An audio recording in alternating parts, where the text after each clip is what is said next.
What's up, my loves? Welcome to another weekend of keeping existential dread at bay with fiction and fantasy. Another reading vlog. I know, we're all getting to the end of our rope with the social distancing, aren't we? Anyway, we're not gonna focus on that because I just got some book mail. 1 second. See this box here? This is a box filled with wonderful literary goodies. I'm not gonna go through them all because I would love to film a book haul for you guys. But I will go through one book and another thing here. Let's see.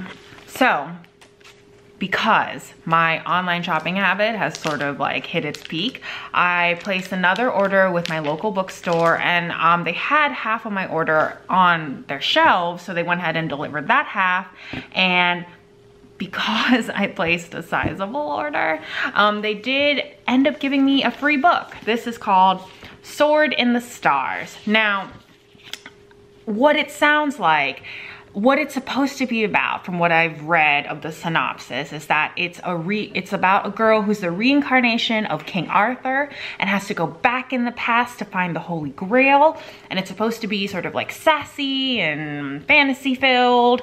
And it says James Patterson presents, and James Patterson is a very widely prolific author, but I don't know anything, I haven't read anything that he's written. So here is a review from Publishers Weekly that's really interesting. It says, a marvelous mythology remix for teens who enjoy action-packed speculative fiction and genderqueer romance. So it sounds like there might be a female-female romance. That's super cool. And what's also cool is I just got this hardback for free.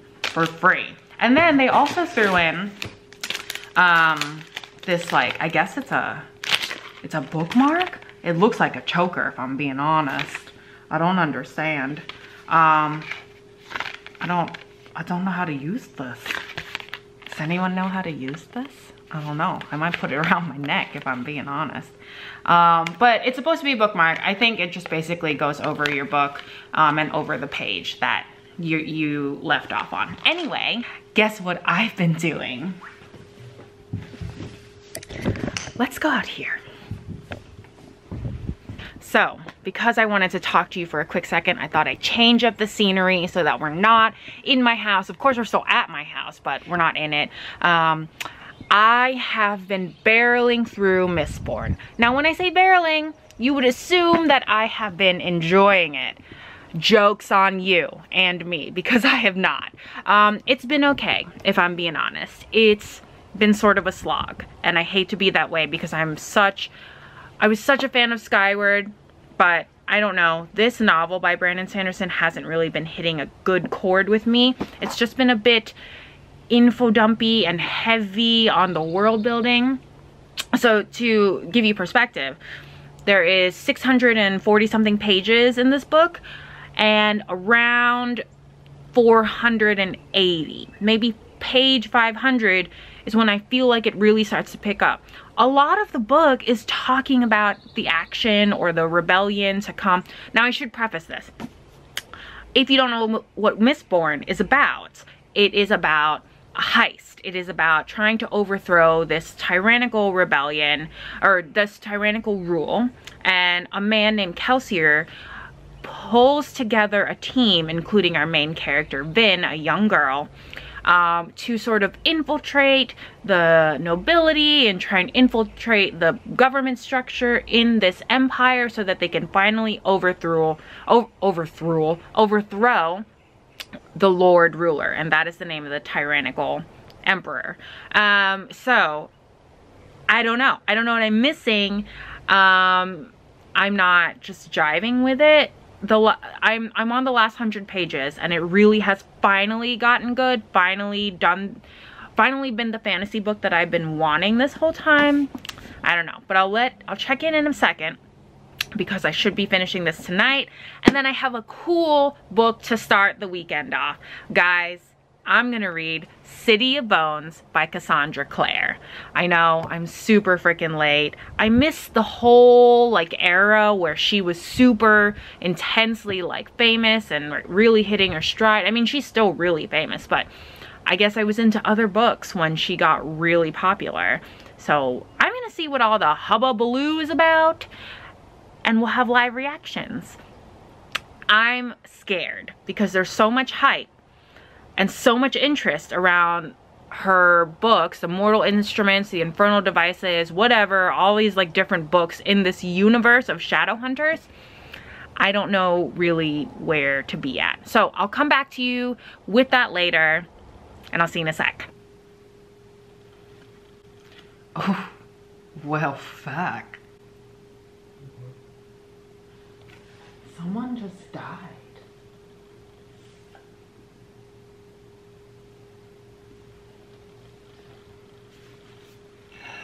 Guys,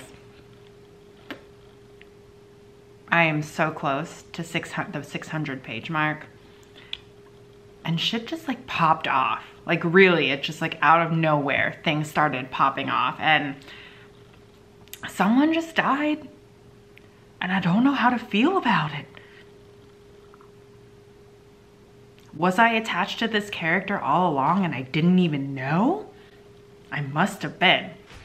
Wow, okay, hi.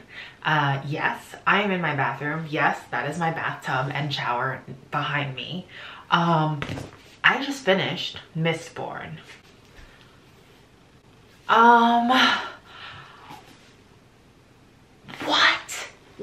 What is happening in my life right now? First of all, can I just say I'm very proud of myself. After one of the largest reading slumps in my life, I've managed to finish a couple books, and not only, this is close to a 700-page book, so props to me. Secondly, this was kind of amazing, but in like a weird, like, I'm not sure it was amazing. I don't know, okay? So, I don't know what to say about this book. So Mistborn was so interesting because, like I said earlier, it took forever to take off. The beginning was really interesting, really sort of intriguing, and sort of dropped you right in the middle of action. And there's this heist that has to happen to overthrow the Lord Ruler, etc. You get to learn about the world. But then like the middle 400 pages, guys, was just mind-blowingly numbing in a sense. Does that make any sense? It was sort of boring in the middle. But not like, oh my god, I'm gonna kill myself boring, or oh my god, I need to put down this book and never open it again boring. For the most part, the hype was helping me push through. Like, I knew that Brandon Sanderson was good because I read Skyward, and I knew that people talked about Mistborn. And I was like, not everyone and their mom can be right, or wrong rather, but I was wrong because, you know, taste is subjective and all that bullshit. But can I just say that the ending, the last 150 pages, just like, first of all, chef's kiss, because it just wrapped everything nicely in a nice, neat little bow, and I could not be more thrilled by that ending. The ending was action-packed. It answered all my questions, 90% of my questions, which, you know, that's a large percentage when it comes to a high fantasy sort of world. You don't always get your questions answered, and for 90% of my questions to be answered, I'm feeling good about that. So here's the crazy thing. When I hit around page 400, I was determined to like give this a meh kind of rating, move on, never even think about reading any of the other books in the series. Part of me is like, well, what the heck? What the hell happens now in the next book? Like, so here's the thing. I posted this in my Facebook group that centers around reading. Like, what's the deal with Mistborn? Because I was so just confused about why I was not enjoying it. So I posted about it, and then an overwhelming amount of people said that the second book is kind of slow and it's heavily political. And those are like, those are the two things that send me running for the hills. I don't like heavy passages about politics and political structures. It's just not my jam. Like, I'm not into that. And I just don't understand how it could be slower than this book. But there is a stubborn, rebellious part inside of me that is like, fuck those people. I want to read the second book. I'm sorry, I've been cursing a lot, but I just feel very strongly about this book right now, and in a million different ways. So yeah, that was wild. Wild. Okay, so I just wanted to change the view real fast. Yes, that is toilet paper. I know it's a hot commodity these days. Here is the high level sort of overview as to what I liked about Mistborn. 1, love the magic system. Very interesting magic system. 2, I loved just the rebellion. I think that Brandon Sanderson was very masterful in really creating just the absolutely enveloping atmosphere of unrest. And I just feel like, even though it was a very drawn out book, and a lot of fat could have been trimmed from this book, like 300 pages worth of fat, I will say that he did manage to use all those pages to really drive deep the fact that there is a whole oppressed part of the population in this world, and they are justified in wanting a rebellion.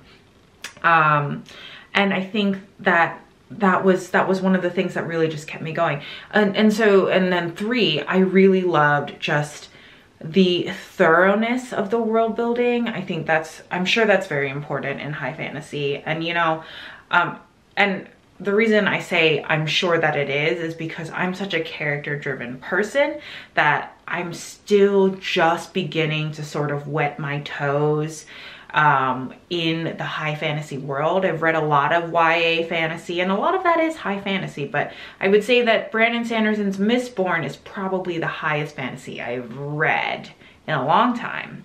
Yeah, I don't know. It was phenomenal in a lot of ways, and then it was really mind-numbingly boring in a lot of ways, which is a strange juxtaposition. Oh, I didn't tell you why I'm in my bathroom. My boyfriend's outside, or in the living room, trying to sleep, and I couldn't contain myself anymore, so I like just put myself in the bathroom so that I could talk to you guys. Anyway, oh, quarantine days. Yeah, so it was good. I'm gonna give it, what do I give it? I'm gonna give it a 4 stars because that ending was phenomenal, truly phenomenal. It flipped over everything for me. Would I read it again? Who frickin' knows? Do I want to read the second book? Kind of undecided right now. Kind of want to, kind of don't want to put myself through it again, but still kind of want to. I don't know what's wrong with me. Okay, I'm gonna take a break. I need a breather. I'll come back to you later. Goodbye. Good morning, everyone. It's Sunday, or what am I saying? It's Saturday. Am I the only person who just can't sleep past 6:30 a.m.?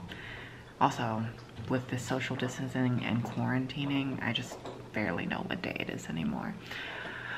We're gonna start City of Bones by Cassandra Clare today.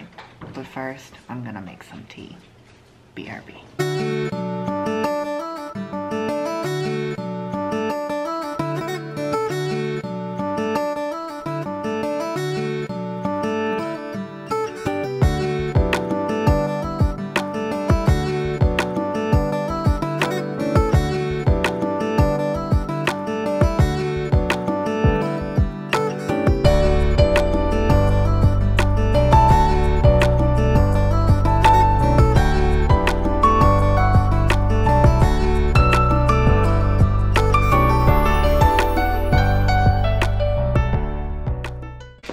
Okay, so I am about 44 pages into City of Bones by Cassandra Clare, and there was one thing that I was afraid of starting this book, because this book is a little dated, and dated in the sense that it came out a couple years ago. I don't exactly know when. Actually, we should find out, shouldn't we? Okay, So I just looked it up. City of Bones came out in 2007, and 2007 was a while ago. That's over 10 years. So it is a little dated. And also in 2007, what was I doing? I'm 28 now, over 10 years ago. So it was probably like 16. When I was 16, this would have made a lot more sense to me. And not that it doesn't make sense to me now, but there are just interesting tropes that I've already noticed that were such a big trend back in the early 2000s. For example, the chosen one trope. I love a good chosen one trope, especially when it's executed well. But I feel like a lot of early 2000s YA fantasy is very much rooted in the chosen one trope. Here's another thing that I just read that I just had to sit and ponder for a second. So the main character, Clare, is now talking to Jace, who I think is a shadow hunter. I don't know yet, I'm not that far. And she says, don't stop there. I suppose there are also what? Mermaids and werewolves and zombies? And then Jace says, of course there are. There are reasons those stories exist. They're based in fact, even if mundanes think they're myth. Shadow hunters have a saying, all stories are true. Although, to be fair, you'll mostly find zombies farther south. And so a passage like that is just so very YA fantasy. I just can't help but think that this is such a like trendy early 2000s book. I don't think I'm gonna struggle with it in any sense. It's just something that I noticed and had to point out, because that was one of my main fears about this book, is that it's probably going to be an awesome book, but it's probably going to be deeply rooted in those early 2000s YA fantasy trends. So just to check in, gonna read some more. Guys, it's Saturday morning. It's, what time is it? It's not even 9 o'clock yet. And I have read over 200 pages. Kind of proud of myself. Okay. I've read a little over 30 more pages since I last checked in with you. And I know now why this story seems familiar. Hello, this sounds like the plot from Supernatural. Did Supernatural get it from Mortal Instruments, or did Mortal Instruments get it from Supernatural, or was just everyone into some demons and angels back in the early 2000s? I think it's that. I think everyone was into some demons and angels. So that's interesting. I'm digging it. It's moving really fast. The world building is happening really quickly. And you know what? Your girl is a big fan of Supernatural. I have a Supernatural tattoo on me. It's just a whole thing. Also, on that note, I got requested from one of you guys to go through my tattoos. I'll do that later. Okay, back to reading, because I'm now into the world of shadow hunters. So we are back from our walk, and I just have a couple thoughts right now. I am close to the 100-page mark in City of Bones. Predictions. This might be a 5-star read for me. Second prediction, I might be trash for this actual series. Third prediction, I'm gonna regret not ordering the second and the third book of this series, but what the heck am I thinking? I have like 6 books coming my way. I have a million other to read. I literally have a full stock library, so we're not going to order the second City or Mortal Instruments book. Not yet. Not until at least like next month maybe, which seems like a long time to not read the sequel. I'm not even past the 100-page mark, and I'm already jonesing for the second book. So that's interesting. In the meanwhile, I am making lunch, and I don't know if anyone else does this, but I like to snack while I'm cooking. And here are some of my favorite quarantine snacks. Mary's Gone crackers, so good, so crunchy, and hello, Roots hummus. Roots hummus is actually a local brand. This is made in Asheville, so in North Carolina, and it is perhaps the best motherfucking hummus I've ever had in my life. Like, no joke, I've had a lot of hummus. As someone who eats primarily vegan things, or all vegan things rather, this is the best hummus. And see, what you do is you have the pairing together. This is a Mary's Gone cracker. It is delicious, it is seedy, it is very crunchy, and I think the good portion of it is made with rice? I don't know, so it's gluten-free, but it's so crunchy, and it's so good with Roots hummus.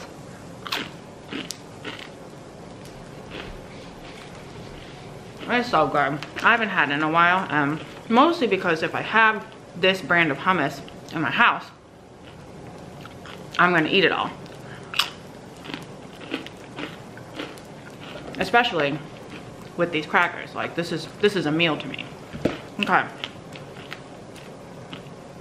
So, I told you that my first session of D&D is today. I'm really nervous because I'm really excited about it, but I'm mostly nervous.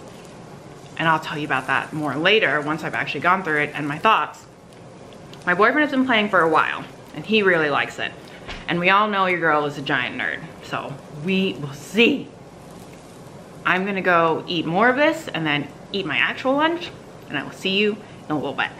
Okay. You ready? Yeah. Lay down. Roll. Okay, let's go. Lay down. No. Lay down. Okay, Ross. Okay, sit. Lay down. Roll. Roll. Good dog. What's up, my loves? So I just finished my first D&D session. How crazy is that? I just wanted to step outside because we've literally been inside on the computer on a Zoom sort of like meeting type thing with all of our players for the last 4 hours. We started at 1 and we ended at 5. It's like 5 something now. We just got back from walking the dogs. And can I just say, I had a fantastic time. I was really nervous because I am not great. When it comes to my nerves, I'm not great in new situations that require like skill, and I don't know, I'm sure everyone's like that in a new situation, they're nervous. But I knew I was coming into a situation where a bunch of people knew what they were doing and I didn't know what I was doing, so I was feeling a little about it. But honestly, everyone was super freaking nice about it. Everyone was super into it, and you know what? I thought to myself, I thought that I would reach this peak nerdiness in my life so much sooner. I'm 28 now, and I would have thought that this would have been sort of like a thing that I reached in my high school, college years, but I swear to God, I am loving my peak nerdiness. I'm just so into books right now, into D&D. I'm definitely signing up for the next like one-off game. I don't know if we're gonna have an extended campaign, but I did just want to touch on the fact that, you know, things like the internet is really interesting because it brings together people who are naturally introverted and maybe a little shy, but super into like nerdy things like high fantasy, sci-fi, role-playing games, etc. And let me clarify, when I say nerdy, I don't mean like bad nerdy. I love being nerdy. I just don't know how else to explain it. I guess, I don't know. I'm always in my head thinking about like high fantasy sort of scenarios and that sort of thing, and to have a group of friends that would be into like a high fantasy role-playing game, it's amazing. It's great. And having like the social media / internet connectivity these days just really helps sort of connect with people that have similar interests that maybe you wouldn't find normally in your life. I'm lucky to have a lot of friends that I've met physically who are into this sort of thing, but I can imagine maybe in some areas it's not as easy. Anyway, I'm just feeling really excited and invigorated and appreciative that I have a community of nerdy people around me, and I'm excited. I really was nervous before playing this game, and my boyfriend who was playing with me, that's another thing. I'm very lucky to have someone that, you know, is into stuff like this, that happens to live with me and is involved with me romantically. But he told me there was like nothing to be nervous about. Everyone is so like laid back and low key about everything. And of course, being me, I was like, I don't know, I'm such a noob. But it was great. And so now we're back from walking the dogs. We're gonna make some dinner, and then I'm gonna get back to reading because the Mortal Instruments City of Bones is calling my name. It's been too long since I've read anything. So it's been a nice break from a little bit of reading. Now let's get back to it. Good morning, my loves. It is Sunday and I have just hit the page 150 mark in City of Bones. So that's pretty pretty good for my reading speed, I think. I'm gonna take off my glasses because there's such a glare. So, thoughts so far. It's good. It still has my interest. I know that like I had a big predictions of this being a 5-star read, etc. And I still think that it has that possibility. I am having trouble with some cringe-worthy parts just because it is so much a product of its time. Just the language, because it's so deeply rooted in the YA fantasy sort of tropes of the early 2000s. I can definitely see traces of Twilight and Vampire Diaries, stuff like that. I'm not saying that it draws inspiration from any of those books or series. I'm just saying that that is like the trend that was happening. And I know we already went through all of this, but there was just like a big info drop all of a sudden, like a big reveal for Clary, the main character. I don't know that I ever actually said what this book was about. So in case you don't know, which I'm not sure how you wouldn't know because it's such a big deal in the YA fantasy world, but the City of Bones is based, or the Mortal Instruments is about demon hunters, and they're currently in New York, and the main character is a girl named Clary Frey, and she sort of just happens into this world of demon hunters and their ongoing war with demons. So a big sort of reveal happened about Clary's family, and just the way that it was done is so typically YA fantasy. And you know, I love my YA fantasy, I do, but I am reaching towards more adult fantasy, and I think there's now like this middle genre called new adult, or I don't know, something between YA and then actual adult. I think it's called new adult, but I'm somewhere there now, and I still read a lot of YA, like a lot of YA, but yeah, just the way that this like big reveal happened in this book, it's a little cringeworthy. I don't know. We'll see. I'm sure that it's going to mature as the series goes on, because this was her first book, and that's what everyone has told me, is that her writing really flourishes as she continues the series. And you know, because they move so fast, I'm not opposed to finding out what exactly that means for what's her name, Cassandra Clare. Anyway, I just wanted to check in with you because I didn't do much reading last night. After D&D, I just sort of like checked out. Oh, we watched the movie Parasite. Excellent. I will be doing a review of that and a couple other movies, horror movies specifically, soon. But I did want to show you my favorite sweater. It says Satan is my sugar daddy.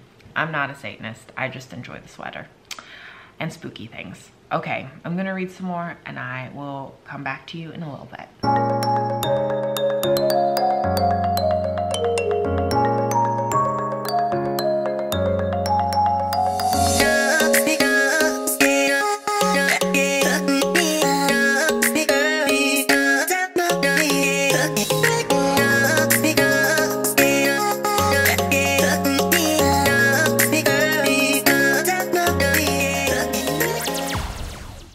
Okay, so I am about 240 pages in, so I'm genuinely in the middle of City of Bones. So that's really exciting. I've read over like 300 pages this weekend, so I don't remember the last time I did that. But what I came here to tell you it's not about City of Bones. I have a package. What else is new? I have nothing but time and online shopping. You all probably realize that if there's a book, there's a candle to be burned for ambiance. But I heard recently from internet sources, and actually a book called The Little Book of Hygge, I think, Hygge. That sort of cozy Swedish feeling, that candles actually let out a lot of like air pollution, or rather not like air pollution, but like personal air pollution. There are a lot of particles that get released into the air. So I found out that you can sort of get around that by burning wax melts. And I'm torn because I found my little wax melter thing, and I had some old wax melts and they're nice. It's just you can only do 1 scent at a time. And I didn't think about that when I ordered all these wax melts. I really enjoy switching out different candles for different moods, etc. Anyway, so I ordered a bunch of wax melts from Get Fictional. I love this candle company. They're a small company. I've got a lot of their candles. They have a lot of bookish scents, a lot of fandom scents, and your girl loves some supernatural stuff. And they have a lot of movie scents, so that's really exciting. So I'm just gonna go through this unboxing because I got this package a little bit ago, but I wanted to wait to sit with you guys. Okay, this first one. This is Abandoned Castles. Ooh. And it says tormented spirits, overgrown herbs, and spicy incense. That sounds amazing. Oh, that smells great. And so this little pack here is $5. And I guess you can just break it off. I don't know. Yeah. So let's move on. I ordered a couple because they were pretty cheap. Each one of her like 9-ounce candles is about $13. I was like, well, wax melt's only $5. Okay, the next one I got is Thick Forest. So the scent for Thick Forest is birch, nutmeg, and musk. Now, what is this? Ooh, you know what? This smells like, if you guys have ever smelled Sweater Weather from Bath and Body Works, this is that smell. I am into that. It smells like, the overwhelming scent I would say is the nutmeg. There's a little bit of the birch scent in here. And then for the Abandoned Castles one, my cat. Ugh. I would say, I don't know. I think the overgrown herbs part is the one that's the most overwhelming scent there. 1 second, my dog needs to be let in. Okay, the next one that I got. I love this company. Ooh, here it is. SPN Family. Yeah, girl. Okay, so this is bourbon, tobacco, pie, and woods. Thought I heard a car coming. Ooh, okay. Oh, very tobacco-y. I like that. I don't really smell the pie. But I'm really into this. I definitely feel like I smell more woodsy, tobacco and bourbon than pie. But I feel like it's somewhere in there. This is a really exciting scent. Honestly, if this whole wax melt thing doesn't work out, I'll probably just end up buying this candle. And then I think I have 2 more. Okay, ooh, okay. So this is Halloween.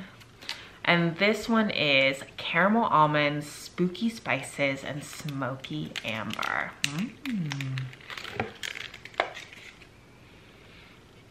Oh my God. This one is amazing, guys. Oh, I love that one. The amber and the caramel.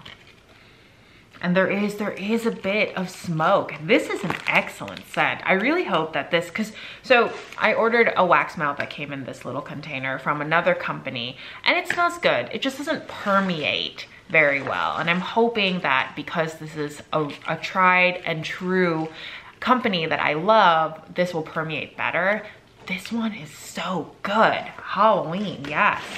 All right, one last one, I think. Yep, last one.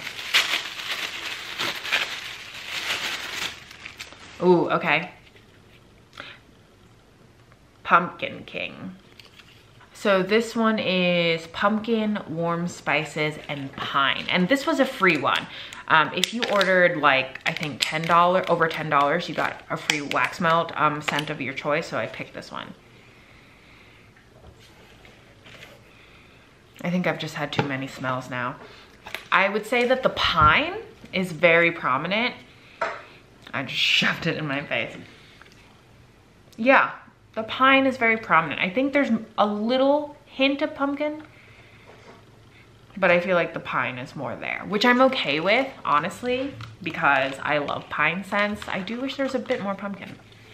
Maybe it'll come out as it melts. I'm so excited. Yay. Okay, we gonna burn some.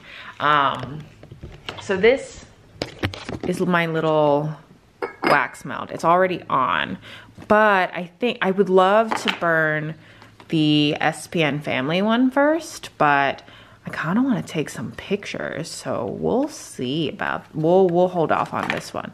Maybe we'll do Abandoned Castle.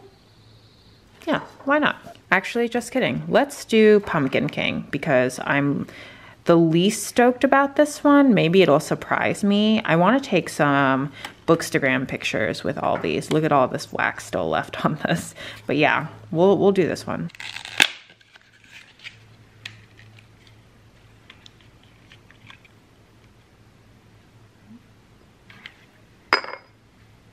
Hello, my friends. So it is Monday morning. I am going to be ending this reading vlog soon, but I did want to be a little basic and try this like TikTok coffee, like is it Korean coffee or Vietnamese? I don't know. It's the fluffy, frothy stuff. I procured some instant coffee from my neighbors because we do not drink instant coffee in our house. I don't like instant coffee at all. So we'll see how this goes. It just looks so tantalizing on all the social media posts. So I just want to try it just once and see how it goes. And so funny thing is that the coffee that I got from my neighbors is decaf. So that's weird. We'll see how that goes. Honestly, I've had enough caffeine this morning and this past weekend that decaf is fine. It's fine. It's fine? I don't know. Okay, let's make this. So here is something that I will be changing a little bit. A lot of people are using like little hand whisks or milk frothers. This is my milk frother. It came with my Nespresso. I ordered it with it, and it heats up as it is in this little thingy-mabob. So I don't know if this is gonna work. If this fails, I warned you. I warned you ahead of time. Okay, guess what? I failed epically. But what else is new?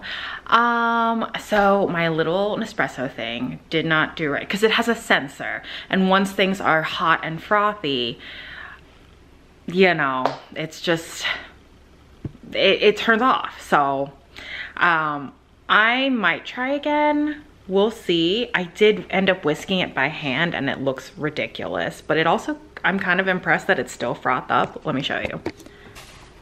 So I poured the whatever I whipped up into this little cup. Yeah.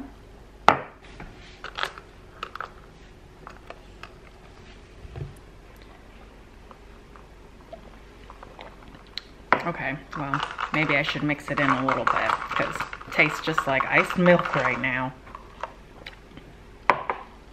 It's pretty nice, I would say. It's pretty nice. Next time, I will find my whisk attachment. I will get coffee that is caffeinated, and I will not do any of this by hand. Welcome to my shit show, okay? Okay. I added a smidge amount of maple syrup, and it's actually pretty good. I actually kind of like it. If you like drinking a lot of milk with your coffee. I would say I'd make this again once I find my whisking attachment, but yeah. I'm surprised the like coffee froth has really like stayed on top. I like this. I'm gonna get this again. Okay, obviously I have a lot of emotions and thoughts on this. Anyway, I want to wrap up the vlog with you. I have read, so let's see. I read last night where the weekend officially ended for me in terms of reading. I read, I'm calculating it on my phone, 272 pages of City of Bones plus 150 pages of Mistborn. Guys, I read 422 pages this weekend alone, which doesn't seem like a lot to all you like intense fast readers, but I am a slow reader, at least compared to the rest of booktube, and I'm pretty proud of myself for getting through over 400 pages of like physical books, not even like audiobooks, so that's exciting. Now I want to address a comment that was left on one of my videos previously. I hope you guys are even. Oh, okay. I think I'm making things worse. Okay, so now that I've adjusted the camera, am I settled? I don't know. Someone asked to talk about my tattoos, so I will do that real briefly with you. It's really nothing that exciting. I have 4 tattoos. I do plan on getting more. I love them. And it's funny because if you meet me in real life, I'm actually rather, especially in a work professional environment, I'm very quiet, I'm very reserved. I like wearing a lot of grandma sweaters. So you would never consider me having these many tattoos, but I think that's like a thing now. Like everyone has tattoos. So the first one, I'm gonna do a little strip for you. Just kidding. I am gonna show you this one here.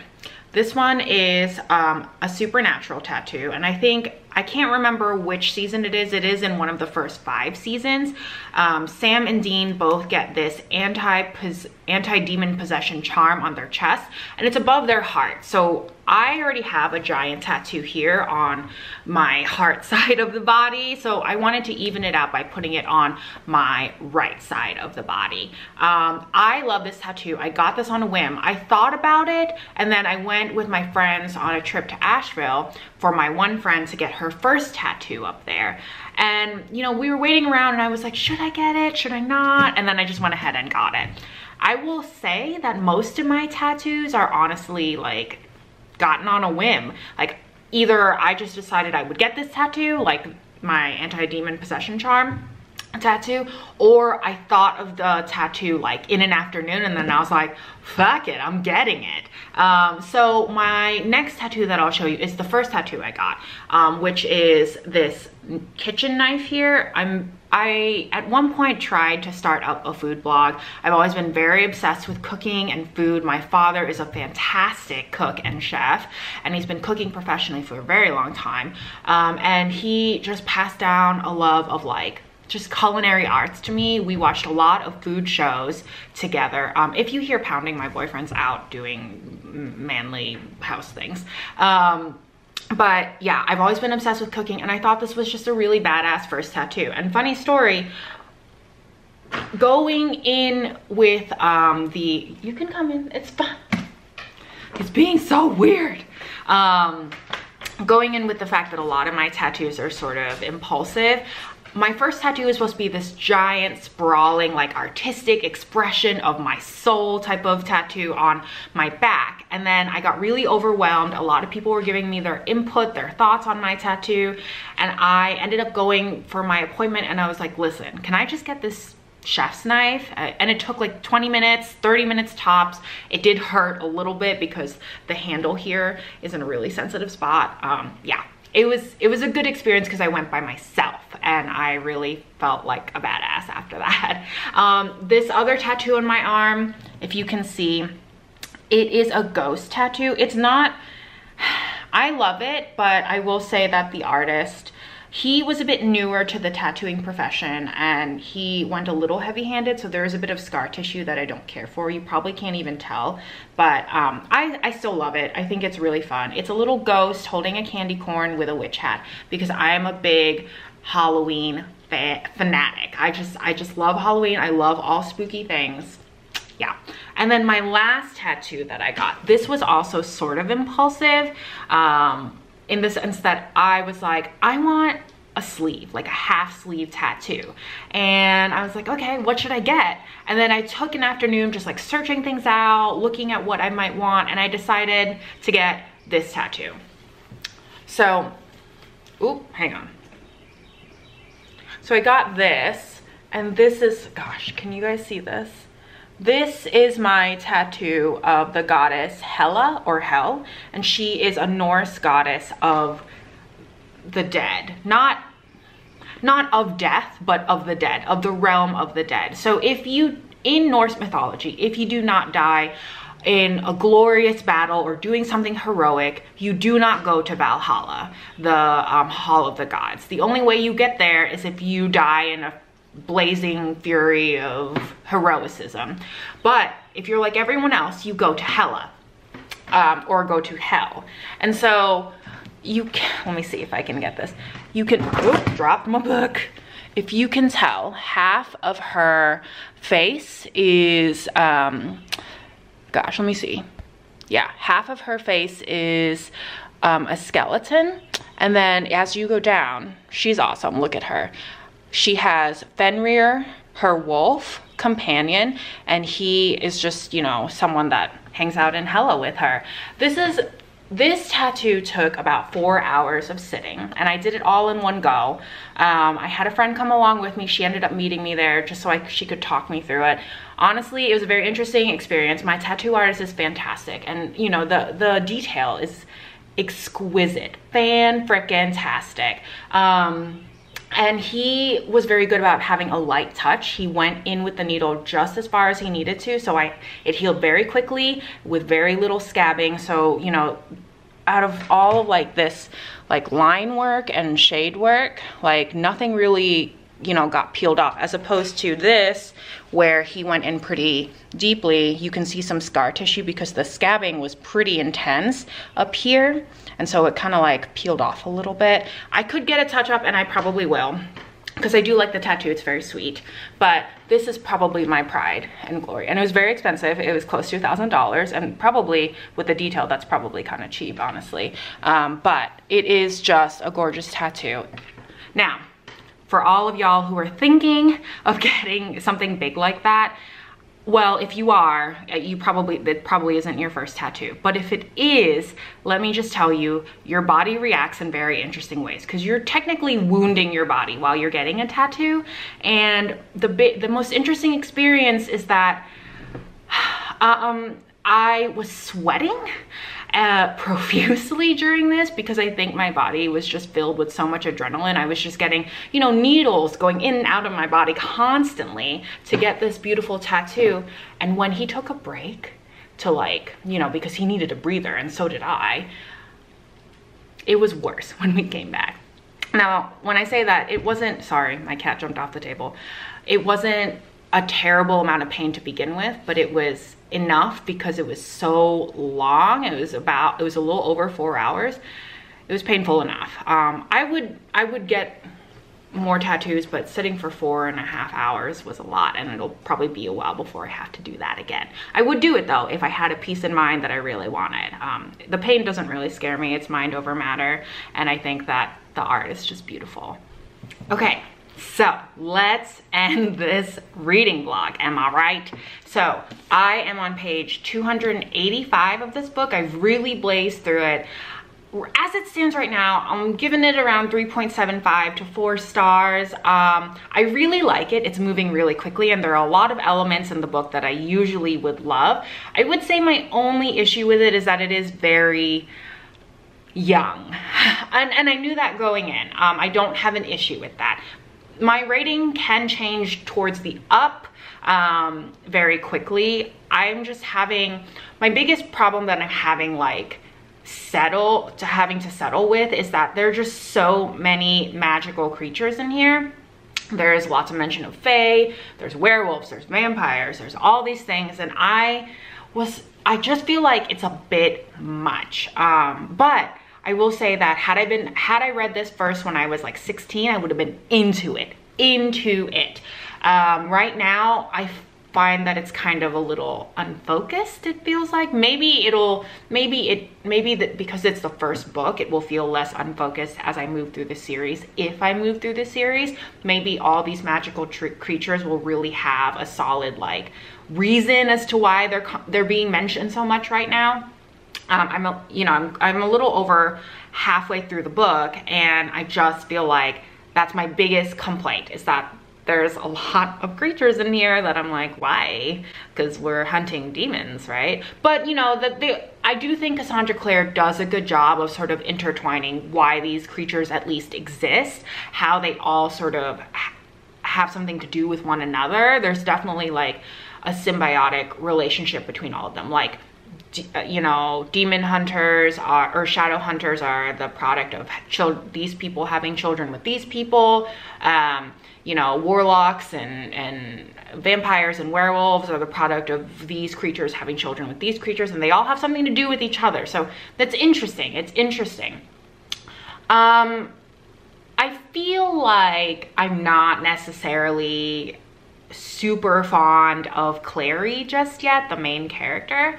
So we'll see. We'll see how I feel by the end of it. I will be doing the reading rush next weekend, so or this coming weekend, and you'll get a vlog of that. So I should be able to finish this long before I start my reading rush TBR.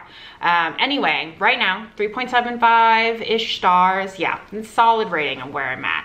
I'm interested to see how it ends. But anyway, I hope you guys enjoyed this vlog. I hope you guys enjoyed all the stuff that I did, and the failed coffee, and my tattoo exposition, etc. I hope you're safe wherever you are, and I hope you're having a wonderful reading time. Thank you so much for watching, and hit that notification bell, subscribe so you always know when I've got good things coming to you. Bye, y'all.